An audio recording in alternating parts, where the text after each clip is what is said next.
PNP General Romeo Macapas nagsalita na tungkol kay Julie Patindongan at alias Totoy at mga kapatid nitong si Jose Patindongan at Joaquin Patindongan at ito ang naging payag ni General Romeo Macapas na hindi ko maintindihan yung sinasabi ni Julie Patindongan kung saan galing ang impormasyon niya.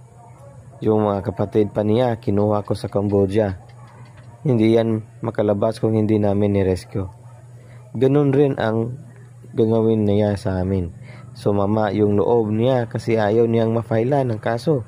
Hindi niya sinasabi na ang kapatid din niya may warrant.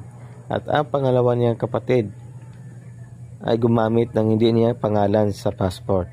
Instruction ni Chief na file ng kaso. Itong kapatid ni Julie Patindongan. At bakit siya may sama sa loob sa akin? Sabi pa ni Julie Patindongan na 100% na nakakuha na ng kabayaran dito kay Mr. Atoang. At ito ang naging payag ni General Romeo Macapas na putang ina ka, Julie Patindongan.